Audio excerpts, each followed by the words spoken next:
Bacaan Alkitab hari ini dari kitab 1 Raja-Raja pasalnya yang ke-20. Samaria tertolong dari kepungan. Ben-Hadad, Raja Aram, mengumpulkan seluruh tentaranya. 32 orang raja bersama-sama dia beserta kuda dan kereta. Lalu ia maju, ia mengepung Samaria dan memeranginya. Kemudian ia mengirim utusan ke kota itu kepada Ahab, Raja Israel dengan pesan. Beginilah pesan Ben-Hadad, emasmu dan perakmu adalah milikku, dan juga istri-istri dan anak-anakmu yang cantik-cantik adalah milikku. Raja Israel menjawab katanya, seperti bicaramu itulah, ya tuanku raja, aku ini dengan segala yang ada padaku adalah milikmu. Sesudah itu utusan-utusan itu kembali dan berkata, beginilah pesan Ben-Hadad, memang aku telah menyuruh orang kepadamu mengatakan emas dan perakmu, istri-istri dan anak-anakmu harus kau serahkan kepadaku. Tetapi besok kira-kira pada waktu ini aku akan menyuruh pegawai-pegawaiku kepadamu dan mereka akan menggeledah rumahmu dan rumah pegawai-pegawaimu, maka segala yang mereka lihat dan ingini akan mereka ambil dan mereka bawa. Lalu Raja Israel memanggil semua tua-tua negeri itu dan berkata, camkanlah orang ini mengikhtiarkan kecelakaan kita. Sebab ia telah menyuruh orang kepadaku meminta istri-istriku, anak-anakku, emas dan perakku, dan aku tidak menolak memberikannya kepadanya. Lalu kata semua tua-tua dan segenap rakyat itu kepadanya, jangan dengarkan, jangan luluskan. Sebab itu ia berkata kepada utusan-utusan Ben-Hadad, katakanlah kepada tuanku raja, segala yang pertama kali kau suruhkan kepada hambamu ini, aku akan melakukannya, tetapi tuntutan yang kemudian ini tidak dapat kupenuhi. Lalu pergilah utusan-utusan itu dan menyampaikan jawaban itu kepada Ben-Hadad. Ben-Hadad menyuruh orang kepada Ahab dengan pesan, beginilah kiranya para Allah menghukum aku, bahkan lebih lagi daripada itu, jika rakyat yang mengikuti aku masih dapat menjemput segenggam penuh debu puing Samaria. Tetapi Raja Israel menjawab katanya, katakanlah, orang yang baru menyandangkan pedang janganlah memegahkan diri seperti orang yang sudah menanggalkannya. Segera sesudah Ben-Hadad mendengar perkataan itu, pada waktu ia sedang minum-minum dengan raja-raja di pondok, berkatalah ia kepada pegawai-pegawainya, aturlah barisanmu. Lalu mereka mengatur barisannya melawan kota itu.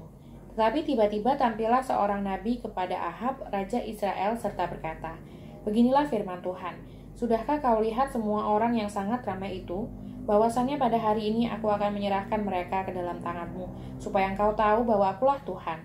Lalu bertanyalah Ahab, dengan bantuan siapa? Jawabnya, beginilah firman Tuhan, dengan bantuan orang-orang muda pengiring kepala-kepala daerah. Tanyanya pula, siapakah yang akan memulai perang? Jawabnya, engkau. Kemudian ia menghitung jumlah orang-orang muda pengiring kepala-kepala daerah itu. Ada 232 orang banyaknya, dan sesudah mereka itu ia menghitung jumlah seluruh rakyat, yakni segenap orang Israel. Ada 7.000 orang banyaknya. Lalu mereka maju menyerang pada waktu tengah hari, sementara Ben-Hadad minum-minum sampai mabuk di pondoknya, bersama dengan ke-32 raja yang membantunya. Ketika orang-orang muda pengiring kepala-kepala daerah itu maju menyerang lebih dahulu, maka Ben-Hadad menyuruh orang menyelidiknya, dan mereka memberitahukan kepadanya demikian. Ada orang-orang maju menyerang dari Samaria. Lalu katanya, entah mereka datang dengan maksud damai, entah dengan maksud perang, tangkaplah mereka hidup-hidup. Sementara itu keluarlah mereka itu dari dalam kota, yakni orang-orang muda pengiring kepala-kepala daerah dan juga tentara yang mengikuti mereka. Lalu mereka masing-masing membunuh lawan yang dihadapinya, sehingga orang Aram itu melarikan diri dan dikejar oleh orang Israel. Tetapi Ben-Hadad, Raja Aram, dapat meluputkan diri dengan naik kuda beserta sejumlah orang berkuda. Juga Raja Israel maju lalu memusnahkan kuda dan kereta itu dan mendatangkan kekalahan yang besar kepada orang Aram. Lalu tampillah nabi itu kepada Raja Israel dan berkata kepadanya, baiklah, kuatkanlah hatimu, pertimbangkan dan pikirkanlah apa yang harus kau perbuat, sebab pada pergantian tahun Raja Aram akan maju menyerang engkau. Pertempuran dekat kota Afek. Pegawai-pegawai Raja Aram berkata kepadanya, Allah mereka ialah Allah gunung, itulah sebabnya mereka lebih kuat daripada kita. Tetapi apabila kita berperang melawan mereka di tanah rata, pastilah kita lebih kuat daripada mereka. Bertindaklah begini, pecatlah raja-raja itu masing-masing dari kedudukannya, dan angkatlah bupati-bupati menggantikan mereka. Lalu kerahkanlah tentara sebanyak tentara yang telah gugur dari pihakmu itu. Demikian pula kuda dan kereta sebanyak yang dahulu. Marilah kita berperang melawan mereka di tanah rata, pastilah kita lebih kuat daripada mereka. Raja mendengarkan usul mereka dan bertindak demikian. Dalam tahun yang berikutnya, Ben-Hadad memeriksa barisan orang Aram, lalu ia maju ke Afek untuk berperang melawan orang Israel. Orang Israel pun memeriksa barisannya dan setelah dibekali mereka berangkat menghadapi orang Aram. Orang Israel berkemah di hadapan mereka seperti dua kawanan kambing, sedang orang Aram yang telah datang membanjiri negeri itu. Maka tampillah abdi Allah dan berkata kepada Raja Israel, "Beginilah firman Tuhan. Oleh karena orang Aram itu telah berkata, Tuhan ialah Allah gunung dan bukan Allah daratan, maka aku akan menyerahkan seluruh tentara yang besar itu ke dalam tanganmu, supaya kamu tahu bahwa akulah Tuhan." 7 hari lamanya mereka berkemah berhadap-hadapan, tetapi pada hari yang ketujuh mulailah pertempuran. Dan pada suatu hari orang Israel menewaskan 100.000 orang berjalan kaki dari orang Aram itu. Orang-orang yang masih tinggal melarikan diri ke Afek, ke dalam kota, tetapi temboknya roboh menimpa ke 27.000 orang yang masih tinggal itu. Sementara itu Ben-Hadad melarikan diri dan masuk ke kota dan bersembunyi dari satu kamar ke kamar yang lain. Lalu berkatalah pegawai-pegawainya kepadanya, "Ketahuilah kami telah mendengar bahwa raja-raja kaum Israel itu adalah raja-raja pemurah. Marilah kita menaruh kain kabung pada pinggang kita dan tali pada kepala kita, dan dengan demikian keluar menghadap raja Israel. Barangkali ia akan menyelamatkan nyawamu." Lalu mereka melilitkan kain kabung pada pinggang mereka dan tali pada kepala mereka. Kemudian mereka pergi menghadap raja Israel sambil berkata, "Hambamu Ben-Hadad berkata, kiranya tuanku membiarkan aku hidup?" Jawabnya, "Masih hidupkah dia? Dia saudaraku." Orang-orang itu menganggap hal itu sebagai tanda yang baik. Maka segeralah mereka berpegang pada perkataannya itu.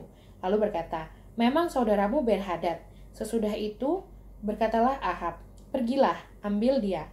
Jadi keluarlah Ben-Hadad mendapatkan dia, lalu diajak naik ke atas kereta. Kata Ben-Hadad kepadanya, "Kota-kota yang telah diambil bapakku dari pihak bapamu akan kukembalikan. Engkau boleh juga membuat pasar bagimu di Damsyik seperti yang dibuat bapakku di Samaria. Dan aku sendiri," kata Ahab, "akan membiarkan engkau pergi dengan perjanjian." Lalu ia mengadakan perjanjian dengan dia dan membiarkannya pergi. Nubuat tentang hukuman yang akan menimpa Ahab. Seorang dari rombongan Nabi berkata kepada temannya atas perintah Tuhan, "Pukullah aku." Tetapi orang itu menolak memukulnya. Lalu ia berkata kepadanya, "Oleh sebab engkau tidak mendengarkan suara Tuhan, ketahuilah, apabila engkau pergi daripadaku, seekor singa akan menerkam engkau." Dan ketika orang itu pergi daripadanya, maka seekor singa bertemu dengan dia, lalu menerkam dia. Kemudian Nabi itu bertemu dengan orang lain, lalu ia berkata, "Pukullah aku." Orang itu memukul dan melukai dia.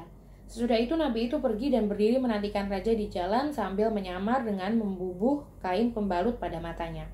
Pada waktu raja lewat, ia mengadukan halnya kepada raja, katanya, "Ketika hambamu ini maju ke tengah pertempuran, tiba-tiba ada seorang meninggalkan barisan dan membawa seorang kepadaku sambil berkata, 'Jagalah orang ini, jika ia hilang dengan cara bagaimanapun juga, maka nyawamu adalah ganti nyawanya, atau engkau harus membayar setalenta perak.' Ketika hambamu ini repot sana-sini, orang itu menghilang." Kemudian Raja Israel itu berkata kepadanya, "Begitu jugalah hukumanmu, engkau sendiri telah menetapkannya."